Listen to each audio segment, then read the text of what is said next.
Le témoignage de la chaise vide. Un jour, j'ai eu une conversation avec un ami musulman. Il m'expliquait la discipline des 5 prières quotidiennes et l'importance de respecter des horaires précis. Bien que je respectais sa dévotion, je lui ai partagé que pour nous, chrétiens, la prière n'est pas une question de quantité ou de planning, mais une respiration de l'âme. C'est une conversation spontanée et sincère avec Dieu qui peut survenir à n'importe quel moment.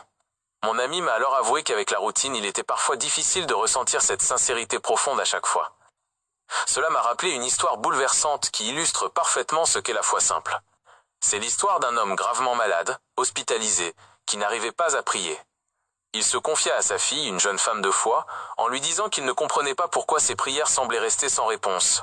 Sa fille lui expliqua que Dieu agit à son propre rythme et qu'il prépare souvent nos cœurs avant de répondre. Elle lui dit « Papa, il faut que tu acceptes Jésus, il faut faire la paix avec lui. » L'homme, par amour pour sa fille, accepta d'essayer, mais il avoua « Je ne sais pas comment faire, je ne sais pas comment prier. » Alors sa fille lui donna un conseil tout simple. Elle prit une chaise vide, la plaça près de son lit et lui dit « Imagine que Jésus est assis là, sur cette chaise. Parle-lui comme à un ami. Dis-lui tout, tes doutes, tes peurs, tes joies et tes peines.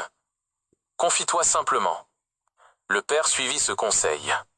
Au début, il le faisait pour plaire à sa fille, mais au fil des jours, une véritable intimité s'installa. Ce n'était plus pour faire plaisir à sa fille qu'il parlait à la chaise vide, mais par un besoin profond de parler à Jésus et de faire la volonté du Père. Il passait des heures dans ce dialogue silencieux et fidèle. Quelques jours plus tard, la jeune fille revint à l'hôpital pour une visite à l'improviste. En arrivant, une infirmière l'arrêta pour lui annoncer que son père s'était éteint paisiblement.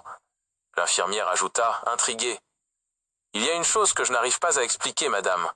Juste avant de partir, votre père a posé sa tête sur la chaise vide à côté de son lit, et c'est ainsi qu'il s'en est allé. » En entendant ces mots, la jeune fille essuya ses larmes et un sourire de joie illumina son visage.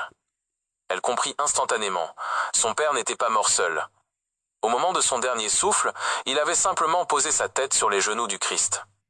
Ce que ce témoignage nous enseigne, la prière n'est pas une formule, c'est une relation. Comme il est écrit dans Romains 8h26, quand les mots nous manquent, l'Esprit intercède pour nous par des soupirs inexprimables. Dieu connaît nos pensées les plus profondes. Peu importe le lieu ou le moment, l'essentiel est la sincérité. La prière est cet acte de foi et de soumission où nous disons « Que ta volonté soit faite », en ayant l'assurance, comme cet homme, que Dieu est là, juste à côté de nous, prêt à recueillir notre fatigue et notre confiance.